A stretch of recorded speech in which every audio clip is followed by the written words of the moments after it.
देखते हैं कि कुछ लोग ऐसे भी होते हैं जो अपनी रूटीन वर्क तो देखते ही हैं, उसके अलावा छुट्टी की लिस्ट को वो देखते हैं कि कब सैटरडे बीच में पड़ जाता है, उसके पहले दिन कौन सा छुट्टी होता है, उसके बाद संडे हो जाता है। तो चलो लिखित रूप से एक आवेदन डाल दिया जाए कि अमुक दिन छुट्टी रहेगा, दूसरा दिन एक एब्सेंट दिखा देंगे, लगातार 4 दिन हम अपना घर में आराम करेंगे या अपना काम करेंगे, सेल्फ वर्क पर चले जाते हैं। लेकिन आप लोगों ने वैसा नहीं करके संघ के लिए आज के इस इतने बड़े दिन को जो निकालने के लिए काम किया है, इसके लिए निश्चित तौर पर आप धन्यवाद के पात्र हैं। आगे अभी जिन मुद्दाओं पर चर्चा हम लोगों ने की, जो बिंदुओं को हम लोगों ने उल्लेखित किया है,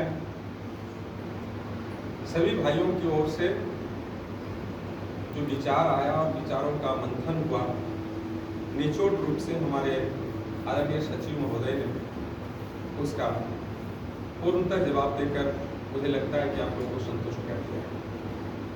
हम इनके प्रति आभार व्यक्त करते हैं कि जिला से लेकर के राज्य तक की सारी बातों को आपके सामने शेयर करने का काम किया। जो छुट्टी हुई है उन बातों को मैं आपके सामने रखना चाहूँगा। अभी हम लोग ट्रेन और अनट्रेन की बातें कर रहे थे। एक चीज़ को ध्यान देने की बात है कि ट्रेन CBSE नॉर्म्स के आधार पर जो एजुकेशन एक्ट है उसके अनुसार आपको ट्रेन होना अनिवार्य है। यदि आप हाई स्कूल के शिक्षक बनना चाहते हैं या हाई स्कूल के शिक्षक हैं तो निश्चित तौर पर आपको B.Ed की डिग्री आप जहाँ से हो जैसे हो आपको उपस्थित करना पड़ेगा। यदि आप नहीं करते हैं तो सरकार ने जो ट्रेनिंग दी हुई है NIS की, जिसे लोग कर करके समझते होंगे कि हम पूर्ण हो गए हैं, तो ये मान्यता केवल आपको क्लास 8 तक के लिए ही मानी जाएगी। ये आपका CBSE नॉर्म्स का जो ट्रेन अनट्रेन की गाइडलाइन है उसके आधार पर मैं बता रहा हूँ। इसलिए ये भ्रम नहीं पालें कि हमको ट्रेन नहीं होना है। हाँ, एक बात जरूर है कि संघ ताकत लगा करके जो एक आंख में काजल और एक आंख में लकड़ी देने का काम कर रहा है, खरका देने का काम कर रहा है, उसको हम लोग बलपूर्वक आदरणीय शिक्षा मंत्री के पास, मुख्यमंत्री के पास या अन्य जो लोग हैं उनके पास रख करके हम लोग वैसा दबाव बना करके अपनी जो वजन है उसको आगे बढ़ा सकते हैं।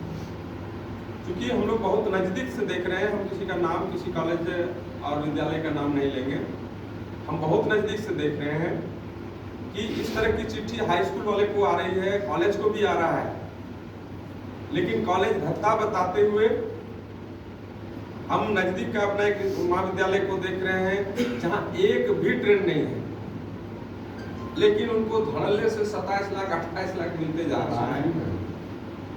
पिछले वर्ष हमारे विद्यालय में 3 अनट्रेन को मैंने भुगतान कर दिया था जो 28 साल तक नौकरी किए हुए थे। DO मैडम जांच के लिए गई और बोले कि मातो जी दिखाइए आपका ट्रेन अनट्रेन का क्या ये है, कितने लोग ट्रेन है। मैडम हमारा सब ट्रेन है, 3 शिक्षक ऐसे हैं जो ट्रेंड नहीं है। चूंकि सर के माध्यम से बहुत क्लोज थे मैडम के साथ में, तो हम लोग ऐसे हंसते हंसते बातों को कहना शुरू कर दिए कि घरेलू तरीका इस तरह नाश्ता पानी चल रहा है। और उन शिक्षकों को भी हम बुला करके सामने खड़ा कर दिए, क्योंकि उन लोग को भी मजाक लगता था कि सर बोलते हैं ट्रेन करने के लिए, हम लोग को ट्रेन तो हम लोग अपने ही ट्रेन है। तो बुला करके बता दिए। एक संस्कृत के शिक्षक थे, उन्होंने कहा कि मैडम मैं तो आचार्य हूँ और इक्विवेलेंट हमको B.Ed माना जाता है। बोले कहाँ है ऐसा आपका साइड नोट्स वगैरह? मैंने कहा मेरे पास नहीं, लेकिन हम जानते हैं। अच्छा ठीक है, उस बोली कुछ नहीं बोली। एक आए बोले कि हम स्थापना काल से हैं और NIS हम किए हुए हैं तो हमको ट्रेन माना जाएगा, ये सरकार का नियम है। हम भी 28 साल से यहाँ स्थापना काल से कर रहे हैं, विद्यालय को हम ही खोले। चलो बहुत बढ़िया बात है। बोले नहीं, आपको कार्य लेना चाहिए। दूसरा एक इलाहाबाद का बीएड का शिक्षा जो है सो ट्रेनिंग प्रमाण पत्र लगाए थे, बोले कि हम इलाहाबाद का जो है सो सर्टिफिकेट जमा किए हुए हैं, एमए है और हमारा भी 27 साल हो गया है, तो वैसे ही ट्रेन हमको माना जाएगा। तो मन में नोट कर लिए। अब नोट करने के बाद जब हम लोग का फाइल गया, उसमें रिमार्क करके भेज दिया गया कि इन्होंने पिछले वर्ष 3 अप्रशिक्षितों को अनुदान की राशि भुगतान किया है। जब इस वर्ष 19-20 का बनने लगा, वहां से तुरंत एक नोटिस डायरेक्टर के यहाँ से आ गए कि आपने किस परिस्थिति में 3 अप्रशिक्षितों को अनुदान की राशि भुगतान किया, 24 घंटे के अंदर में जवाब दें। हमने उन लोगों को बुलाया कि भाई देखिए आप लोगों को कार्य करना, आगे इन पत्र अब संभालिए, इसको क्या होगा। तो जो बातें उन लोगों ने बताया, मैडम को भी जो बात हम लोग बताए थे, वो बात का जवाब हम लिख दिए कि इस तरह से एक आचार्य है जिसको इस तरह माना जाता है, एक स्थापना काल से है, इसकी अवस्था इतनी हो गई है, ये आज 50 साल के हो गए हैं, 55 साल के हो गए हैं, 4 साल बाद रिटायर करेंगे, अब क्या ट्रेनिंग करेंगे, इस तरह के, और एनआईएस किए हुए हैं। तो ऐसा हम लोग प्रशिक्षित इन लोगों को मान करके और इन्हें भुगतान कर दिया। अब गया, डिस्कस हुई, फाइल आगे पीछे इधर उधर बहुत सारा का हुआ। इस तरह का पापड़ हमारे विशेष करके धनपति बाबू जानते हैं कि इसके पहले जब रुका था तो कितना क्या किए थे। तो ये संघ का बल था जिसके माध्यम से आपका छूटा हुआ संपत्ति आया। लेकिन क्या किया आप लोग को मैं बता दूं कि जितना पैसा उन लोगों को हम भुगतान किए थे उतने राशि को काट दी गई। मेरा 9,60,000 रुपये का राशि था, जिसको 8,52,000 उसमें नोट में है, सर देखे हमारे सचिव महोदय देखे, 8,52,951 रुपया मिला और उन लोग को जितना दिए थे उस पैसा को काट दिया। यानी सीधे तौर पर ये जाहिर कर दिया कि अनट्रेन की कोई गुंजाइश नहीं है। इसलिए मैंने कहा कि ट्रेन होना जरूरी है, ट्रेन आपको होना पड़ेगा। यदि आप एनआईएस के भरोसे में हैं तो 8 तक ही आपको मान्यता दी जाएगी। इसलिए आज के दिन में झारखंड में तो आपका नहीं हो पाएगा, दूसरा जगह से दूसरा स्टेट में हो रहा है बीएड। आप चाहे तो वहाँ से जाके खाली परीक्षा दे के कर सकते हैं, जिनकी अभी माने उम्र सीमा है। अब जैसे अंतिम में है तो उसके लिए हम दाव लगाने नहीं कहेंगे। 2.5-3 लाख रुपया, सही बोले कि 2.5-3 लाख रुपया खर्चा हो जाता है ना। तो इस ख्याल से उसमें नहीं भर पाना है। दूसरा, अभी सारे शिक्षकों की ओर से राय आई, इस संघ को मजबूत करने के लिए आर्थिक स्थिति को ठीक करना है। तो ये बात सही है।